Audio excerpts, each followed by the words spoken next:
नमस्कार दोस्तों। आज की हमारी इस वीडियो में हम आपके लिए बृहस्पतिवार व्रत की कहानी लेकर आए हैं। किसी गांव में एक साहूकार रहता था, जिसके घर में अन्न, वस्त्र और धन किसी की भी कमी नहीं थी। और वह साहूकार बहुत ही दयालु हृदय का था, परंतु उसकी स्त्री बड़ी ही कृपण थी। किसी भिक्षा मांगने वाले को कुछ नहीं देती थी, सारे दिन बस अपने घर में लगी रहती थी। एक बार की बात है, एक समय एक साधु महात्मा बृहस्पतिवार के दिन उसके द्वार पर आए और भिक्षा की याचना करने लगे। स्त्री उस समय घर के आंगन को लीप रही थी। उस कारण साधु महाराज से कहने लगी, महाराज, इस समय तो मैं घर लीप रही हूँ, आपको कुछ नहीं दे सकती, फिर किसी समय आ जाइएगा। साधु ये सुनकर वहाँ से चले गए। कुछ दिनों पश्चात वही साधु महाराज उसके द्वार पर फिर से आए। उसी तरह भिक्षा मांगने लगे। साहूकारनी उस समय अपने बच्चे को खाना खिला रही थी। उसने कहा, महाराज, मैं क्या करूं? मुझे फुर्सत ही नहीं है, इसलिए आपको भिक्षा नहीं दे सकती। अब साधु महाराज फिर से उसके द्वार से खाली हाथ ही लौट गए।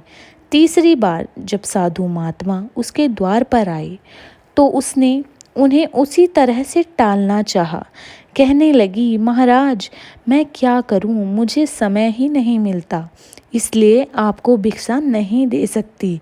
परंतु महात्मा जी कहने लगे कि यदि तुमको हर समय का अवकाश मिल जाए तो मुझको भिक्षा दे दोगी? साहूकारनी कहने लगी, हाँ महाराज, यदि ऐसा हो जाए तो आपकी बड़ी कृपा होगी। साधु महात्मा जी कहने लगे, अच्छा, उपाय बताता हूँ। तुम बृहस्पतिवार को दिन चढ़ने पर उठो और सारे घर में झाड़ू लगाकर कूड़ा एक कोने में जमा करके रख दो। घर का चौका इत्यादि मत लगाओ। घर वालों से कह दो कि हजामत अवश्य बनवाएं। रसोई बनाकर चूल्हे के पीछे खाना रख दो, सामने नहीं। फिर स्नान आदि करके सायंकाल को अंधेरा होने के बाद दीपक जलाओ तथा बृहस्पतिवार को पीला वस्त्र ना धारण करो, ना पीले रंग का भोजन ग्रहण करो। यदि ऐसा करोगी तो तुमको घर का कोई काम नहीं करना पड़ेगा, तुम्हें अवकाश ही अवकाश हो जाएगा। साहूकारनी ने ऐसा ही किया। वह हर बृहस्पतिवार को ऐसा ही करने लगी। कुछ समय बाद उसके घर में खाने को अन्न का दाना भी ना रहा। थोड़े दिनों में वही महात्मा फिर आए और भिक्षा मांगने लगे, परंतु साहूकारनी ने कहा, महाराज, मेरे घर में खाने को अन्न नहीं है, आपको मैं क्या दे सकती हूँ? तब महात्मा ने कहा कि जब तुम्हारे पास सब कुछ था तब भी तुम मुझे कुछ नहीं देती थी, अब तुम्हारे पास अवकाश है तब भी तुम कुछ नहीं दे रही हो, तुम चाहती क्या हो? तब साहूकारनी ने हाथ जोड़कर प्रार्थना करी, महाराज, कोई ऐसा उपाय बताइए कि मेरे पहले जैसा धन धान्य हो जाए, कि अब मैं प्रतिज्ञा करती हूँ कि आप जैसा कहेंगे मैं वैसा ही करूँगी। तब महात्मा जी ने कहा, बृहस्पतिवार को प्रातःकाल उठकर स्नान आदि से निवृत्त होकर घर के गाय को गोबर से लीपो तथा घर के पुरुष हजामत न बनवाएं।